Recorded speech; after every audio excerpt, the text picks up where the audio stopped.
hermanos, que Dios les bendiga. Es hermoso tener la oportunidad de compartir nuevamente la palabra del Señor y hacerlo bajo una temática tan importante como es aprovechar bien el tiempo.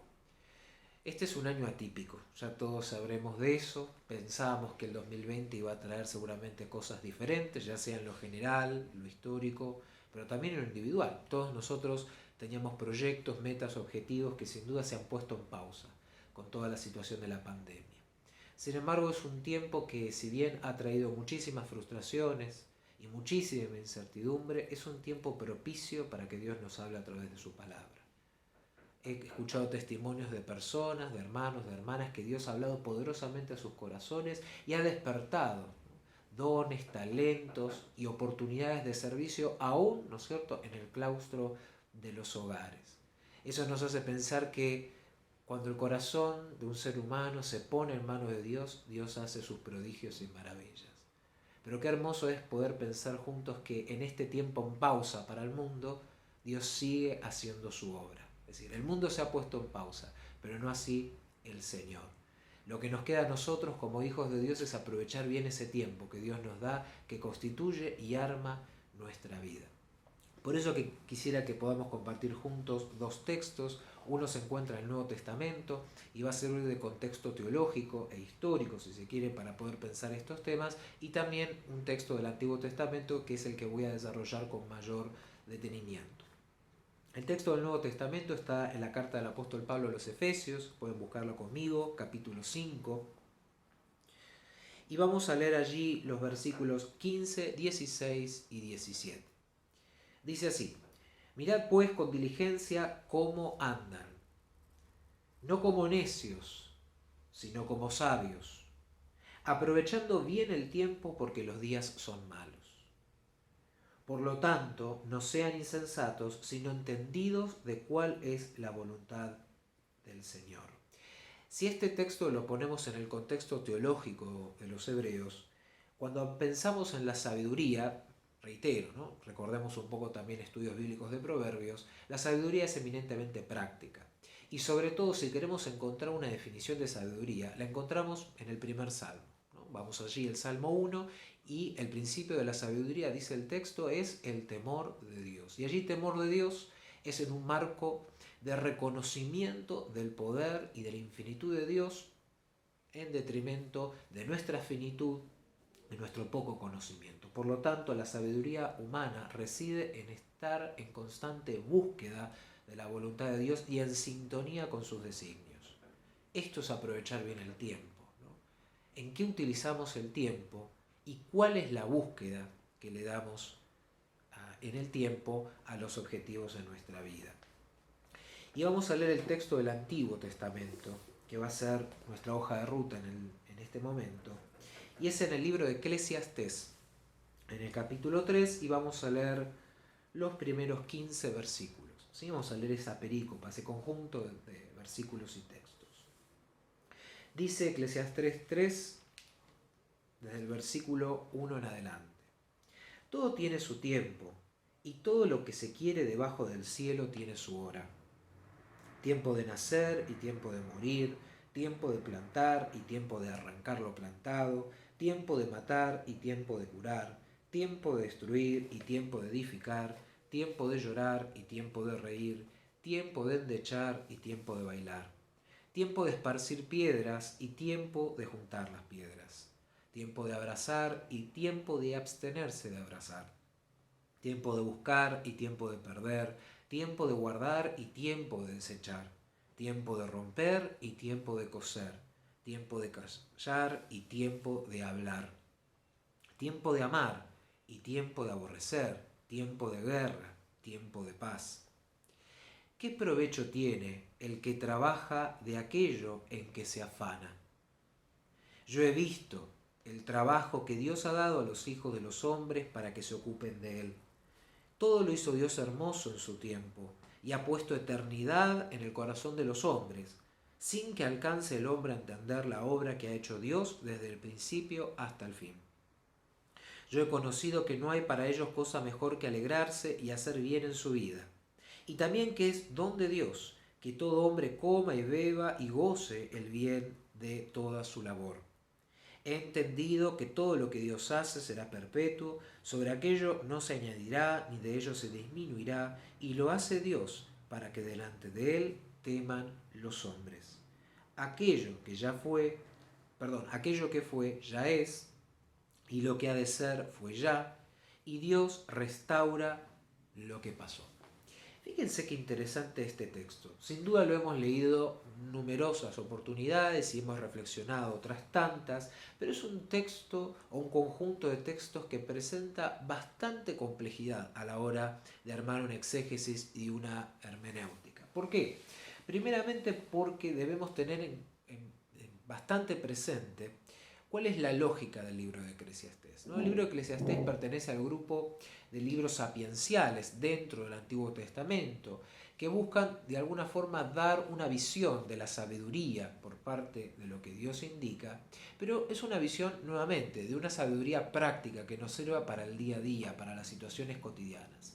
Ahora, tanto el libro de Eclesiastés como el libro de Job distan bastante de la lógica de contenido, ¿no? Y la orientación teológica que, por ejemplo, el libro de Salmos o Proverbios.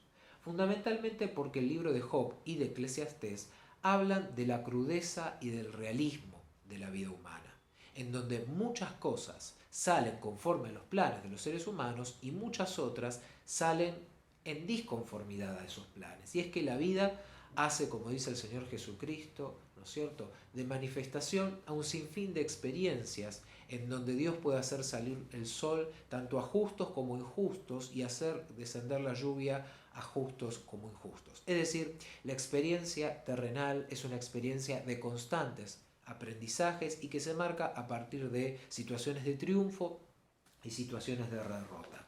Por lo tanto, la herramienta que tenemos como hijos e hijas de Dios es la fe y la confianza en que el Señor está en control de todas las situaciones. Pero lo que podemos ver, tanto en el libro de Eclesiastés como en el libro de Job, son situaciones en donde el hombre se deprime, se enferma, llora, se angustia y se encuentra con la vanidad y situaciones de fatalismo en la vida, ¿no? Esto es muy claro en la persona de Job, ¿no? A pesar de ser un hombre de Dios y un varón respetuoso de la doctrina, sufre un sinfín de calamidades, ¿no es cierto?, a lo largo de su vida. Y el libro las presenta diciéndonos a cada uno de nosotros que ser cristianos no nos exime del sufrimiento de la vida. Esto también está en consonancia con la palabra del Señor Jesucristo en el Evangelio de Juan, ¿no? En el mundo tendréis aflicción. Por lo tanto, la vida cristiana no es una vida de escape. Y esto es algo que el texto que acabamos de leer nos lo presenta muy bien, ¿no? La vida humana y la vida cristiana no es y ni debe ser una vida de escape. Debe ser una vida en donde, tomados de la mano de Dios, debemos aprender a conocer el tiempo, ¿no? Y saber que Dios, a partir de cada experiencia, nos propone aprender y crecer mediante su Espíritu Santo. El texto puede dividirse en dos partes, el que acabamos de leer de Eclesiastés. Una primera parte que encontramos del versículo 1 al 8, que según los exégetas y comentaristas tiene una estructura no de prosa sino de poema, ¿no? Vamos a encontrar numerosos poemas cortos a lo largo del texto de Eclesiastés y generalmente estos poemas son respuestas o intentos de respuestas o intentos de ilustración a ciertas preguntas que son generalmente reiterativas e insistentes, también retóricas, que utiliza el autor para hablar de la vida. Aquí, si se quiere, la clave hermenéutica está en la segunda parte del texto, es decir, del versículo 9 al versículo 15, y específicamente en el versículo 9, en la pregunta que el autor se hace y que da, si se quiere, el marco a encontrar respuestas o soluciones. La pregunta que se hace el autor es: ¿qué provecho tiene el que trabaja de aquello en que se afana? Aquí la traducción en español, sobre todo en la Reina Valera, no está muy bien lograda. Por lo tanto, yo propongo, en consonancia con otros textos del mismo libro, por ejemplo, el que está presente en el capítulo 1, en el versículo 3, leer esta pregunta de la siguiente forma: ¿qué provecho tiene el hombre de todo su trabajo con que se afana debajo del sol? Repito, ¿qué provecho tiene el hombre de todo su trabajo con que se afana debajo del sol? Es decir, ¿qué hay de provecho en todas nuestras preocupaciones, en todos nuestros quehaceres, en toda nuestra ansiedad, en toda nuestra angustia diaria al fin de nuestra vida. Pasamos día tras día bañados por ansiedad y preocupación. No nos vamos a encontrar persona, digamos, es raro hacerlo, que no viva ocupada o preocupada por alguna cuestión. Todos tenemos inquietudes, todos tenemos situaciones que nos perturban, que nos ponen ansiosos, algunos más que otros, pero vivimos nuestra vida con una sensación de inseguridad, vivimos nuestra vida con una sensación de pesadez, porque en algún punto sabemos que por más que planificamos, que armamos proyectos, que nos formamos, como seres humanos no podemos controlar las cosas. Y esta es una de las causas de las ansiedades presentes en nuestra época. Es cierto que muchas personas no quieren lidiar con su ansiedad, ¿no? Y encuentran métodos alternativos como para purgarse de toda inquietud. Pero la ansiedad o la angustia es una respuesta necesaria en la vida. ¿Para qué? Para que nos podamos preguntar cosas. Es a raíz de ciertas ansiedades o ciertas angustias en donde podemos tomar conciencia de los problemas reales que tenemos en nuestra vida. Son las angustias y las ansiedades las que muchas veces nos sacan de nuestra cotidianidad y nos hacen poner en perspectiva, y quisiera que recordemos mucho esta palabra, en perspectiva en relación a lo que somos y a lo que Dios quiere que seamos. ¿Cuántos de nosotros permanecemos perdidos en nuestra cotidianidad? Una de las situaciones que implicó la pandemia del coronavirus es que nos sacó a todos de nuestra cotidianidad, de nuestras zonas de confort, y nos obligó en alguna medida a encontrar otra rutina, ¿no? Otro marco para vivir nuestra vida. Algunos lo hicieron más rápido, otros con otros recursos lo hicieron de manera más lenta, otros están lidiando con un sinfín de necesidades. Pero todas estas situaciones que pasó nos ha puesto en conciencia de que un día para el otro la vida humana, ¿no es cierto?, aparece y desaparece, tal como dice el texto bíblico. Ahora, la pregunta que muchos se han hecho, y espero que ustedes también, es: si el tiempo es algo tan inestable, si hoy estamos y mañana el Señor nos llama a su presencia, ¿cómo aprovechamos bien el tiempo? Pensemos cuántas horas de nuestro día las perdemos angustiándonos y poniéndonos ansiosos por cosas que no valen la pena, por preocupaciones que por más que las pensemos y le demos vuelta, no vamos a hallar solución con nuestras propias fuerzas. ¿Cuántos días pasamos afanados por objetivos que son sumamente vanos? ¿Cuántas veces luchamos por placeres o situaciones de triunfo que son muy efímeras, pero que sin embargo todo el trayecto que hicimos hacia ellas nos ha generado muchísimo displacer?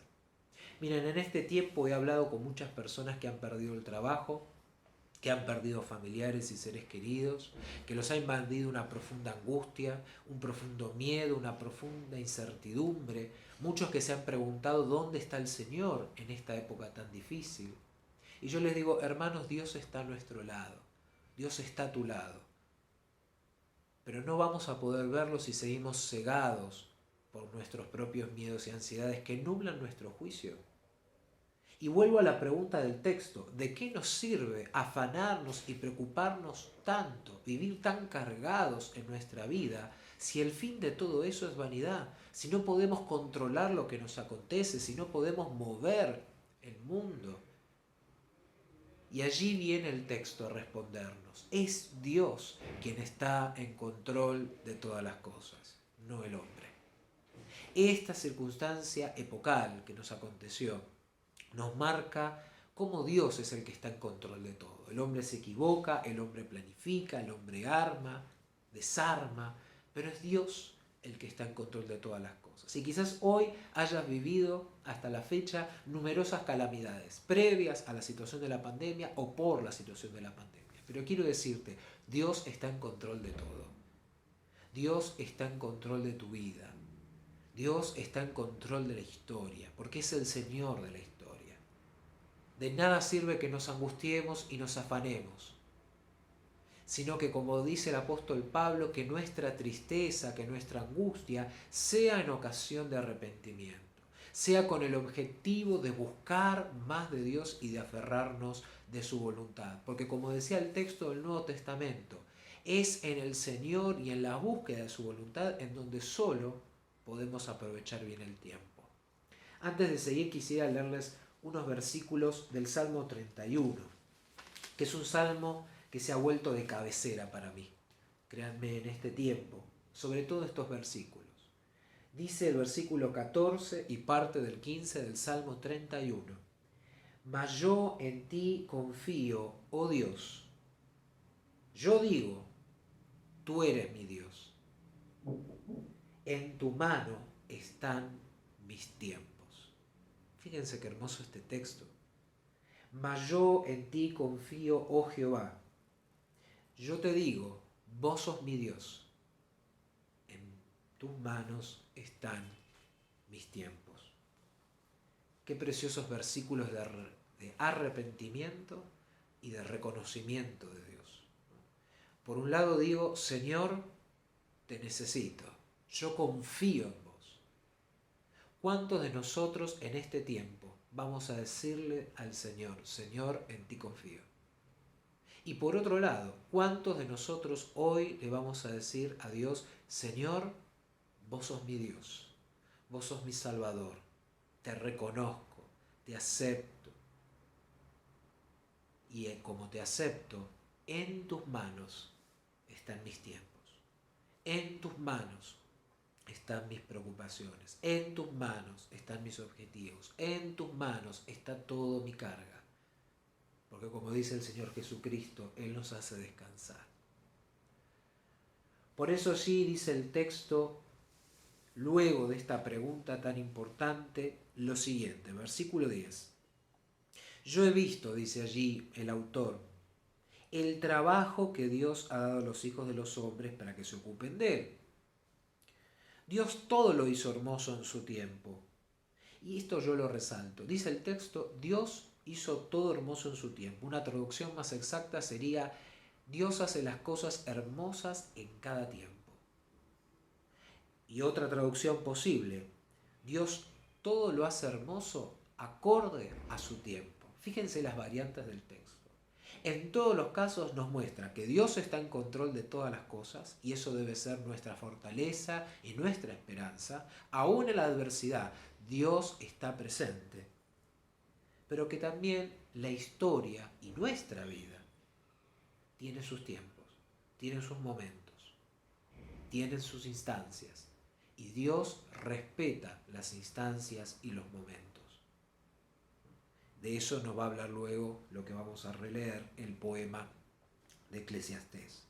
Dios ha dado hermosura, dignidad a cada momento de nuestra vida. Y esto nos pone a pensar que todos nosotros vivimos ciclos, instancias de vida. No podemos pensar que tenemos las mismas responsabilidades, los mismos objetivos y los mismos conocimientos que cuando teníamos 10 años, o 5 años, o 15 años. A medida que nuestra vida transcurre, tenemos nuevas obligaciones, nuevos objetivos, nuevas decisiones que debemos tomar siempre tomados de la mano de Dios, pero siempre teniendo perspectiva y conocimiento de qué momento de nuestra vida estamos atravesando y qué desafío Dios nos invita a atravesar en esta instancia, qué aprendizaje Dios quiere que atravesemos en esta nueva etapa de nuestra vida. Hermanos, sufrir, entre otras cosas, significa no poder despegarse, desprenderse de etapas anteriores, ¿no? Ustedes saben que cada etapa de nuestra vida, ¿no es cierto?, finaliza. Al finalizar esa etapa hay un periodo de duelo en donde aprendemos a desprendernos de esa etapa, que puede ser la juventud, que puede ser la niñez, que puede ser la adultez joven, ¿no?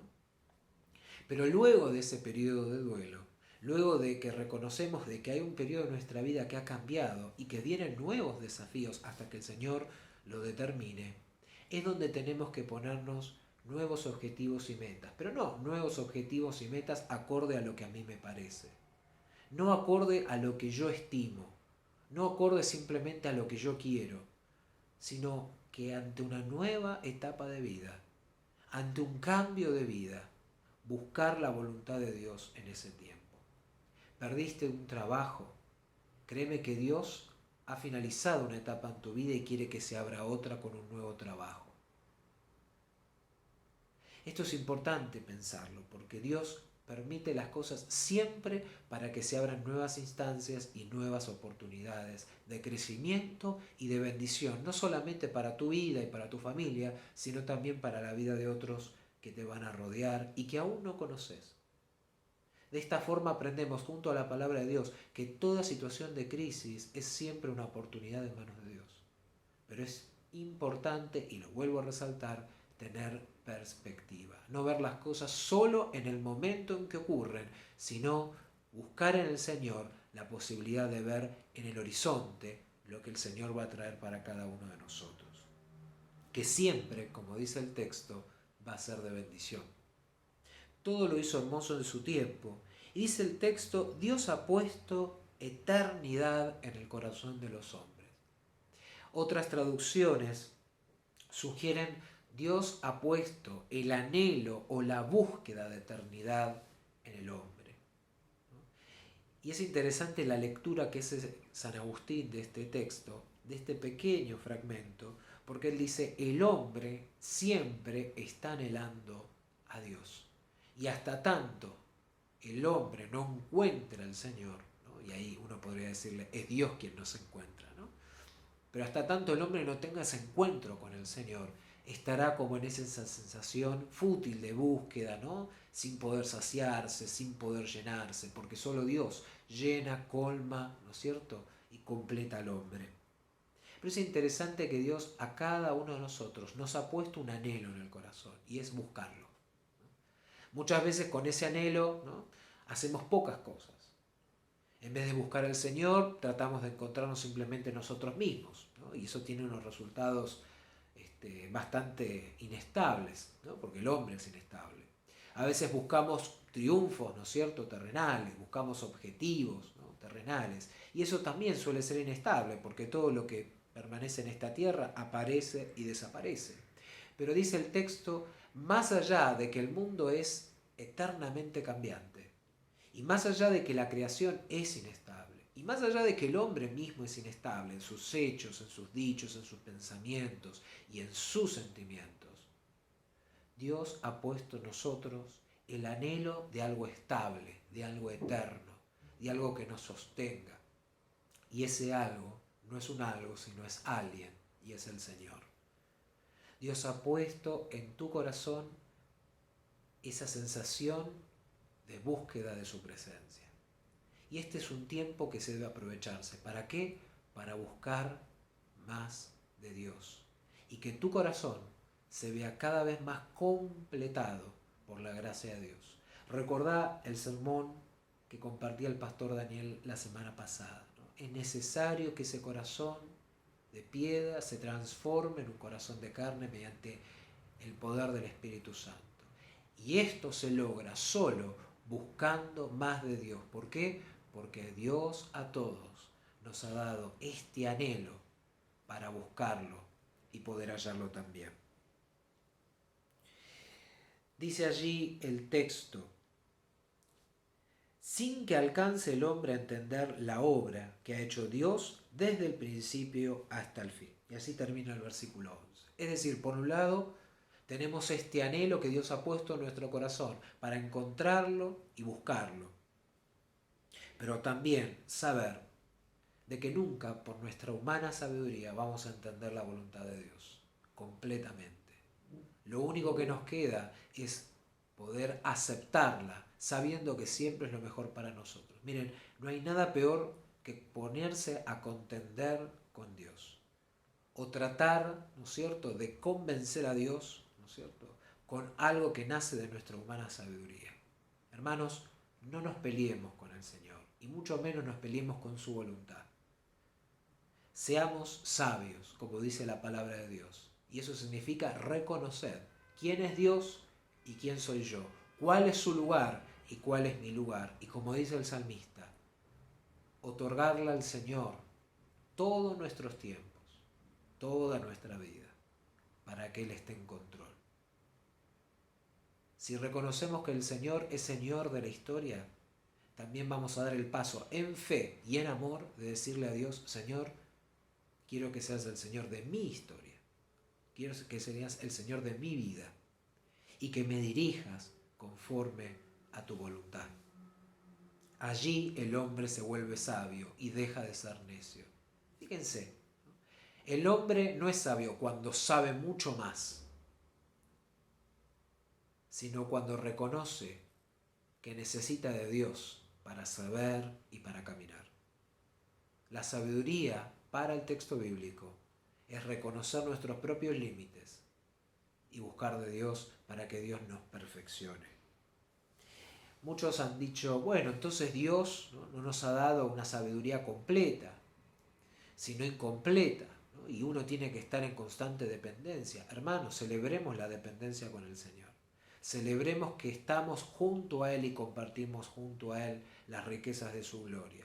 Pero no es que el Señor nos ha dado una sabiduría imperfecta, sino que es naturaleza del hombre el que nuestro conocimiento sea siempre parcial. Sin embargo, en el Señor todo conocimiento es completado.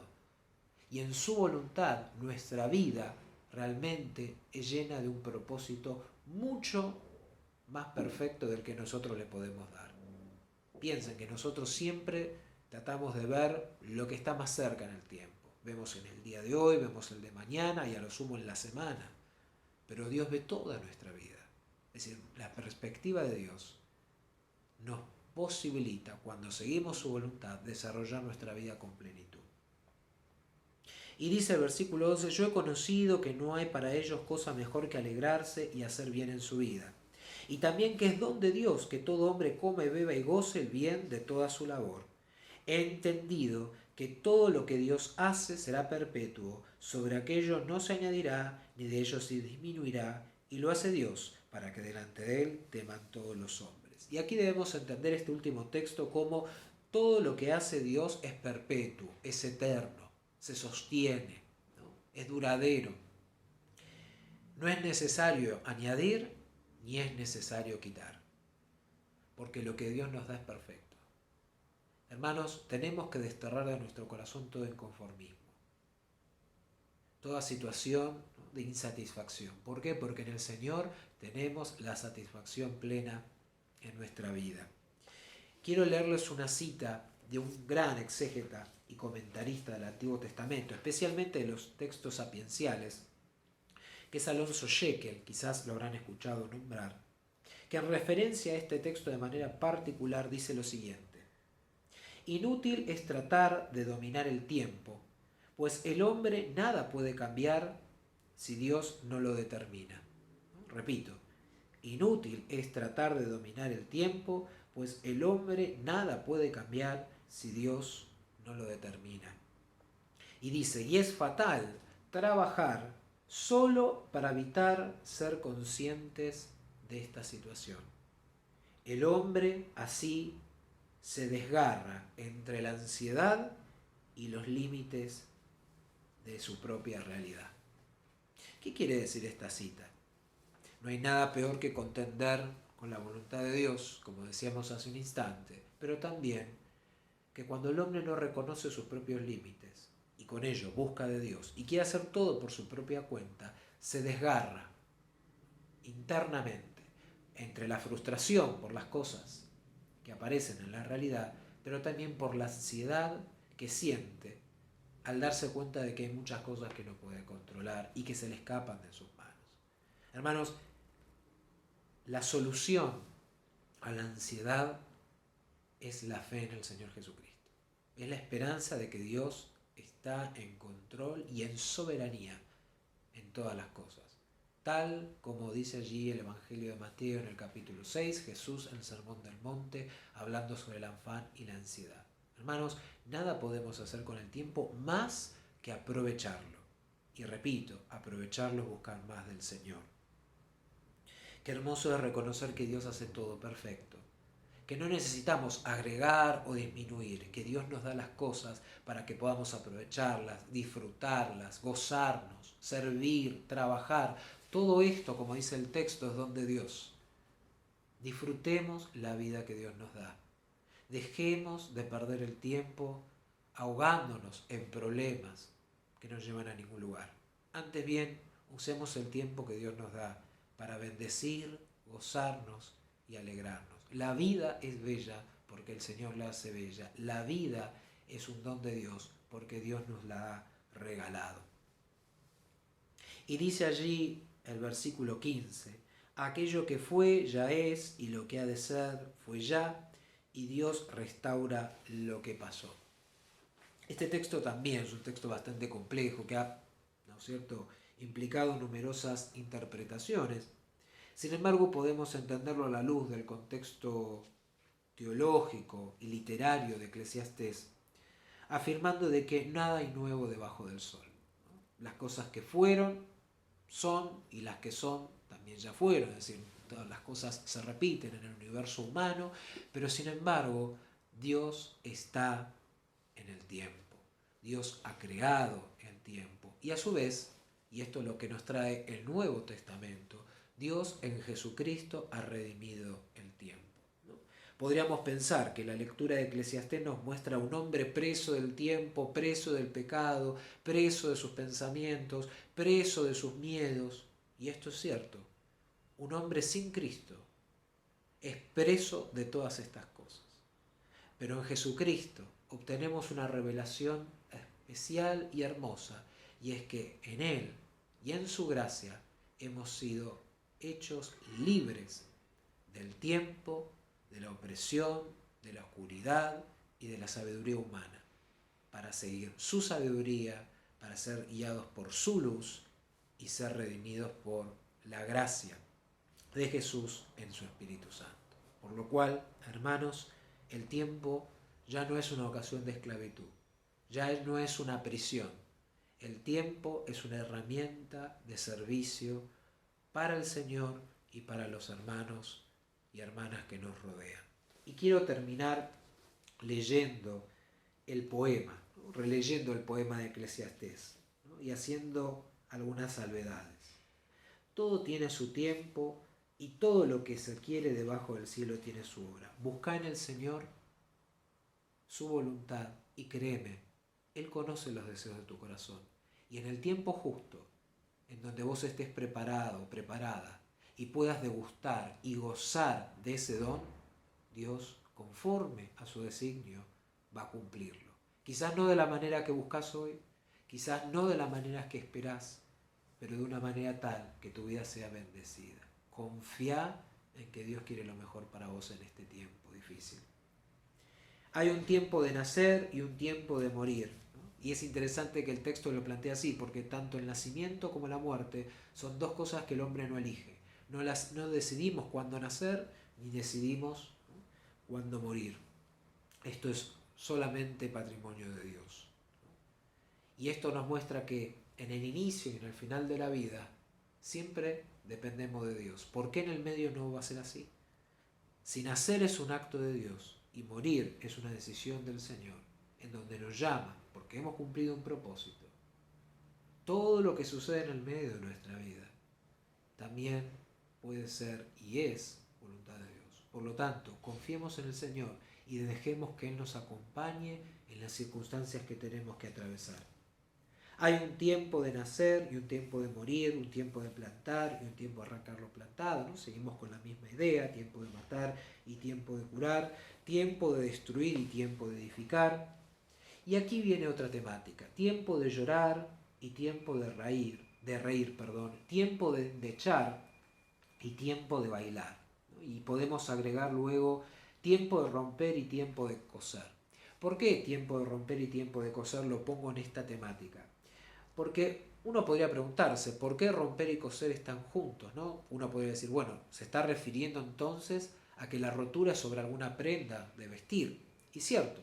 Ahora, ¿en qué momento los antiguos hebreos rompían sus vestiduras? La rotura de las vestiduras tenía que ver con una situación de agravio, de suma tristeza, de suma congoja, en un duelo, ¿no? Se rasgaban las vestiduras también.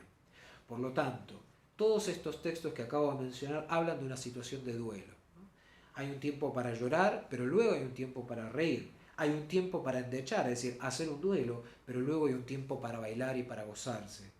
Hay un tiempo de romper las vestiduras, sufrir, llevar las marcas de ese dolor, pero también hay un tiempo de coser, es decir, un tiempo de enmendar, de suturar y de salir adelante. Hermanos, cada uno de nosotros estamos pasando tiempos de duelo, de diferentes índoles. Duelos personales, duelos familiares, duelos por situaciones laborales, duelos por pérdidas de personas queridas. Pero quiero decirles que en todo Dios nos acompaña. Dios entiende nuestro dolor, pero así también Dios nos marca un tiempo en donde habrá un lloro, un tiempo donde habrá un lamento, tiempo donde habrá una despedida, tiempo donde una etapa de nuestra vida se termina. Pero también Dios nos va a dar la oportunidad de que haya un tiempo en donde vamos a volver a reír, un tiempo en donde vamos a poder bailar y gozarnos, y un tiempo en donde vamos a poder enmendar nuestros errores y hacer su voluntad. ¿Creemos esto? Dios quiera que Él en su espíritu te pueda mostrar en este tiempo que las risas, el baile y el gozo van a venir pronto a tu vida. Pero es necesario que el Señor nazca en tu corazón para eso y que confíes en que el Señor trae todas esas bendiciones para vos. Tiempo de esparcir piedras, tiempo de juntar piedras. Esto es una metáfora de lo que se solía hacer en las guerras, ¿no? Esto de esparcir piedras, se esparcía piedras en un campo para que no dé frutos, ¿no? Y luego se recogían las piedras en todo caso para que el campo vuelva a dar frutos, ¿no? Quizás en este tiempo, o quizás hace bastante, hayas esparcido piedras en tu propia vida, ¿no? A veces con nuestras decisiones esparcimos muchas piedras y hacemos que cosas nuevas no crezcan. Hermanos, juntemos las piedras y dejemos el campo listo para que el Señor traiga crecimiento. Es tiempo de juntar las piedras.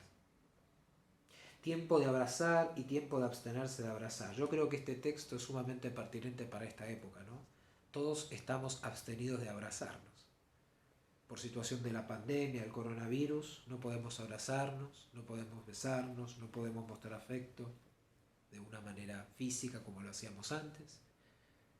Pero vuelvo a lo mismo, es un tiempo, porque luego el texto dice que así como hay un tiempo que nos abstenemos de abrazar, vendrá un tiempo en donde abrazamos y lo haremos con mucho amor del Señor. Por lo tanto, confiemos de que este tiempo va a finalizar, que dejará muchas enseñanzas y Dios abrirá un nuevo tiempo en nuestra vida. Tiempo de buscar, tiempo de perder, tiempo de guardar, tiempo de sellar, tiempo de callar, tiempo de hablar, tiempo de amar, tiempo de aborrecer, tiempo de guerra, tiempo de paz. Oremos en el Señor para que este tiempo pueda pasar y el tiempo de amor y el tiempo de paz, el tiempo de comunión se instale nuevamente en nuestra vida. Dios así lo va a querer y confiamos en que la voluntad de Dios va a ser en pos de que juntos podamos nuevamente tener experiencias de bendición y gracia. Que el Señor les bendiga en este tiempo, que les dé fortaleza y nos dé la gracia y la valentía para poder cumplir esta palabra. Que Dios les bendiga.